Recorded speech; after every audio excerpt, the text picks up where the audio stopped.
안녕하십니까. 주식회사 HI교육 임승엽 컨설턴트입니다. 오늘 이 시간에는 2025학년도 교과 전형에서 좀 살펴봐야 되는 핵심 포인트를 가지고 이야기를 나눠 보도록 하겠습니다. 핵심 포인트는 크게 세 가지로 나눠볼 수 있을 것 같은데요. 첫 번째는 수능 최저 변화 관련 사항들, 그리고 선발 인원 변화 사항들과 지정 과목 폐지와 관련된 내용을 가지고 이야기를 한번 나눠보도록 하겠습니다.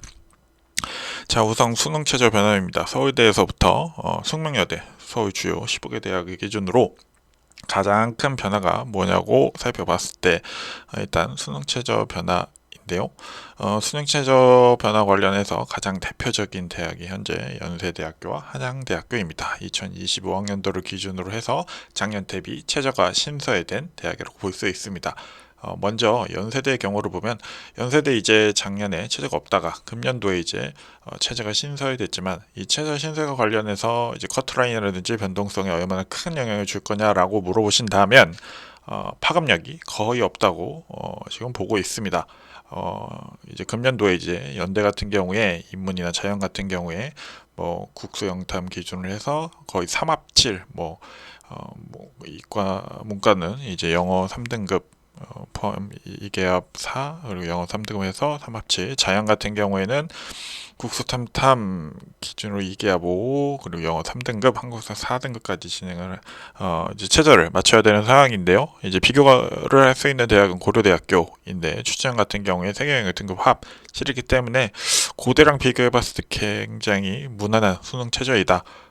오히려 연세대 같은 경우에 금년도에 면접이 작년에 대비 폐지된 부분이 오히려 연세대학교 커트라인에 더 큰 영향을 주지 않을까라고 예상을 하고요. 작년 대비 커트라인 비교해 봤을 때 연세대는 작년과 비슷하거나 아니면 일부 학과의 커트라인이 올라갈 거라고 일단 예상하고 있습니다.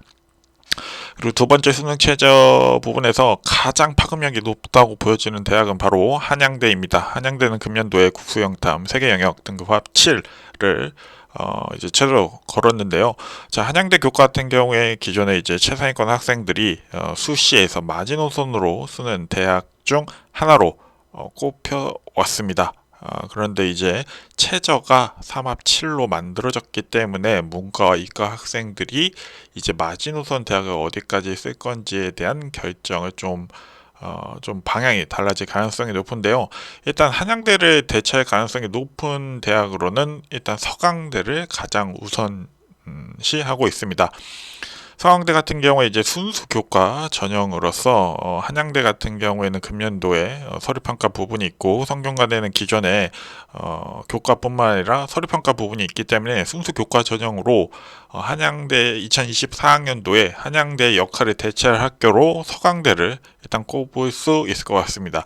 뭐 조금 더 내려오게 되면 중앙대까지도 한양대가 어느 정도 대체할 가능성이 있다고 보여지지만 그래도 한양대가 중앙대보다 더 높은 위치에 있기 때문에 아마 서강대가 커트라인이 이번 연도에 전반적으로 다 오르지 않을까라는 예상을 해볼 수 있습니다. 그만큼 금년도 한양대 최저 신설은 주변 대학들, 뭐 서강대, 성균관대, 중앙대, 뭐 경희대까지 있는 대학들의 영향을 아주 많이 줄 것이다라고 지금 예상하고 있기 때문에 이제 주변에 교과 전형 한양대 근처에 교과 전형을 지원을 할 때 좀 유의를 하셔야 될 것 같습니다. 자, 두 번째 가장 큰 핵심 포인트의 하나는 바로 선발 인원 관련 사항입니다. 특히 자유전공 신설 금년도부터 거의 대부분의 대학들이 자유전공을 이제 운영하고 있는 상황이고 두 번째는 이제 학제 개편 관련 사항입니다. 근데 이제 가장 파급력이 금년도에 있을 의대 증원 못지않게 파급력이 높다고 보여지는 게 바로 자유전공 부분인데요. 자유전공 같은 경우에 크게 두 가지 유형으로 지금 선발하고 있는데 첫 번째는 인문 자연을 구분하지 않고 선발하거나 아니면 인문 자연만 분리해서 선발하는 자유전공 형태가 있습니다. 그래서 서울대부터 숙명여대까지 이러한 유형 1에 해당하는 자유전공을 선발하는 경우가 교과전형 같은 경우에 약 188명, 학생부 종합전형 같은 경우에 약 438명이기 때문에 숫자가 그렇게 큰 것 같지 않지만 굉장히 큰 비중을 지금 차지하고 있는 것으로 보이고 있습니다.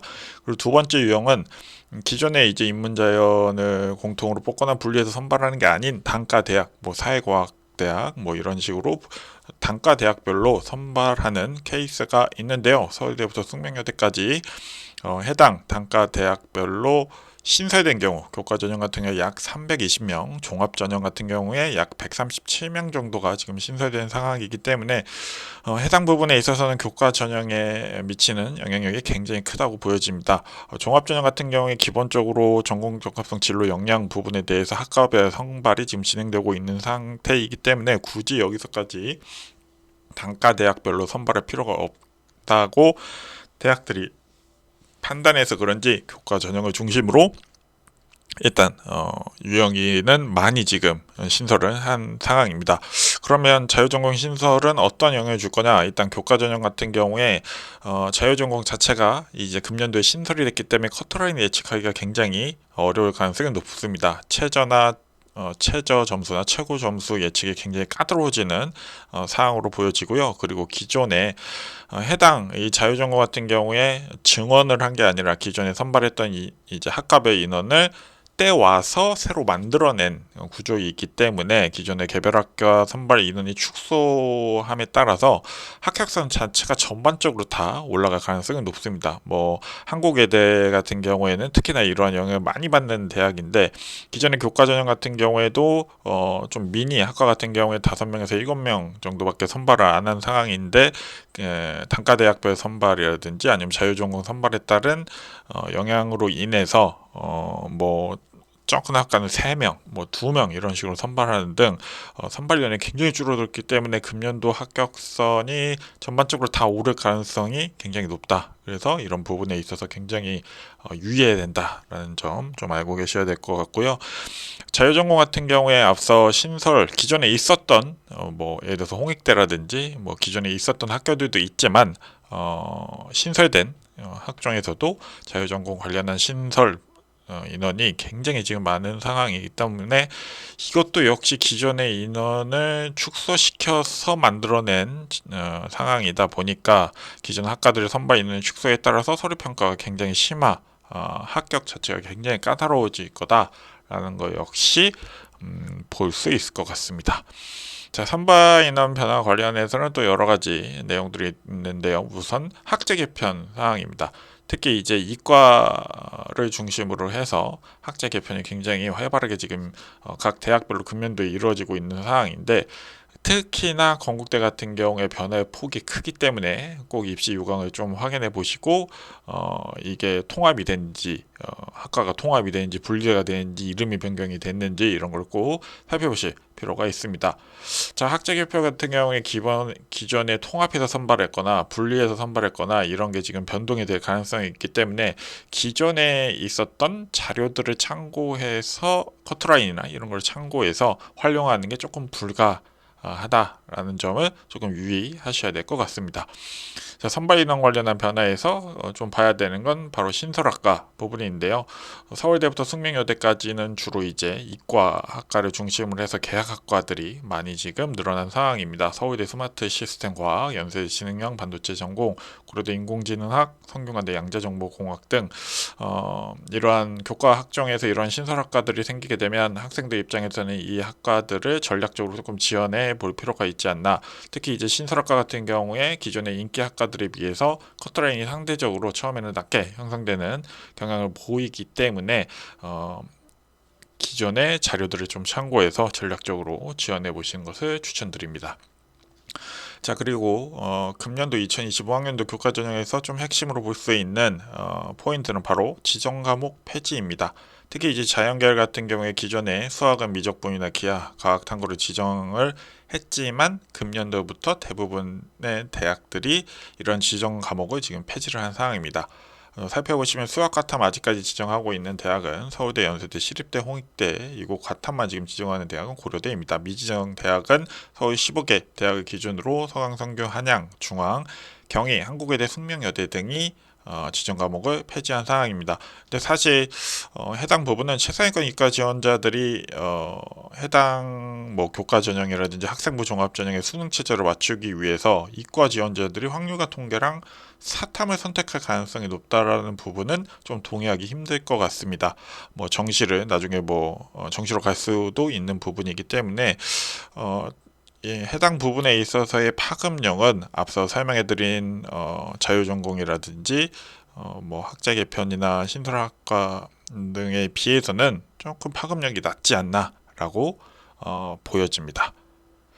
자, 그래서 일단은 오늘 전반적으로 2025학년도 교과전형과 관련해서 조금 주의해서 봐야 되는 부분들을 조금 이야기해봤습니다. 특히나 이제 자유전공 신설 부분이 지금 앞서 설명해드린 다른 항목들에 비해서 매우 중요한 영향을 가져갈 거라고 보여지고 있습니다. 특히 이제 기존의 인원들을 줄여서 자유전공과 무전공을 지금 만들어내온 상황이기 때문에 기존의 학과들의 선발 인원이 줄어듦에 따라서 커트라인의 변동성이 굉장히 지금 높아지는 상황이기 때문에 여러 가지 조건들을 살펴보고 본인의 조금 변수를 줄이는 교과 지원 전략이 좀 필요해 보입니다. 추후 동영상을 통해서 각 대학별 변동 사항이라든지 커트라인 변동 가능성을 분석하는 영상을 추후에 또 제공할 예정이니까 참고해서 수시 지원 관련 사항들 도움 받으시면 될 것 같습니다. 그리고 저희 이제 HI 교육에서 무료 상담 이벤트를 진행하고 있습니다. 아래 글에 달려져 있는 링크 클릭하셔서 상담 신청하시면 언제든지 상담 진행이 가능하니까 많은 참여 부탁드립니다. 자, 그럼 오늘 영상을 여기까지 마치도록 하겠습니다. 감사합니다.